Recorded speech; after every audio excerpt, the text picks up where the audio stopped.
Y atención que la Corte precisa cómo se aplica el término de prescripción de 5 años tras la sentencia de segunda instancia.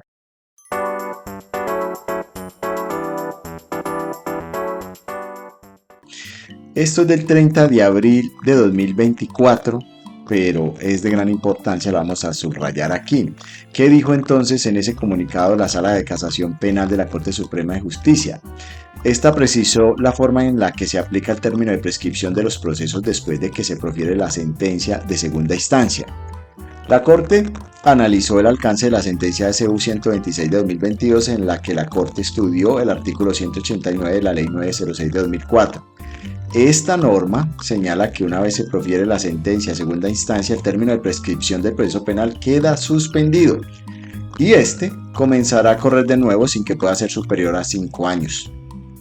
En esa decisión, el máximo tribunal de la jurisdicción constitucional señaló que a ese término de 5 años no puede agregársele por vía de interpretación un solo día adicional para determinar la fecha de prescripción de la acción penal. Y esto es lo que más debe considerarse en este comunicado. Que a ese término de 5 años no se puede agregar por vía de interpretación un solo día adicional para determinar la fecha de prescripción de la acción penal.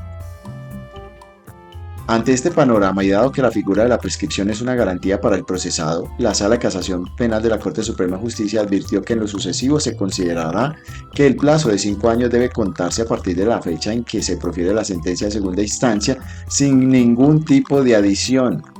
Sin embargo, dice la Corte, teniendo en cuenta que este criterio no se puede aplicar de forma irreflexiva, la Sala de Casación Penal hizo dos precisiones importantes. La primera precisión consiste en que la regla fijada por la Corte Constitucional solo se aplicará para casos que aún no han sido decididos en casación o cuya decisión se produjo con posterioridad al 7 de abril del 2022, fecha en la que se promulgó esta sentencia. Eso teniendo en cuenta que por regla general las sentencias solo tienen efectos hacia futuro.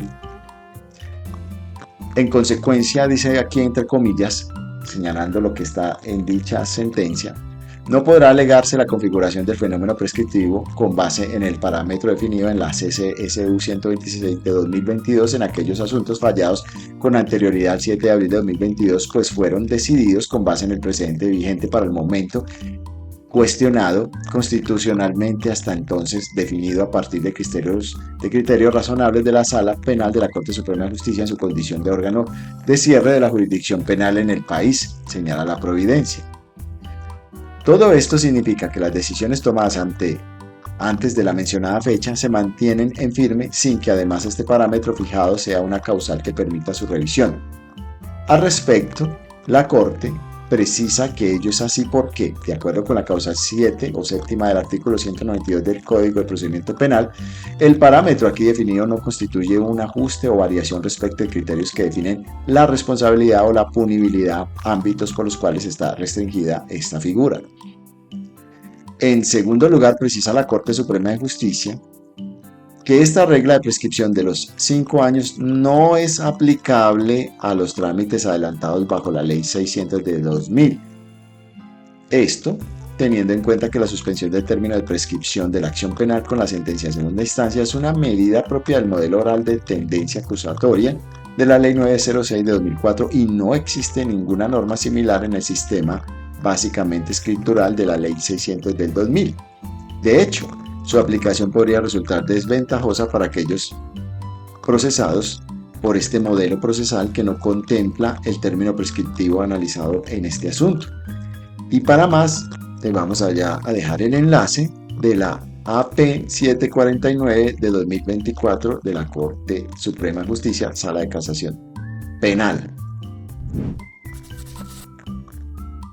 No olviden suscribirse para más actualizaciones como esta.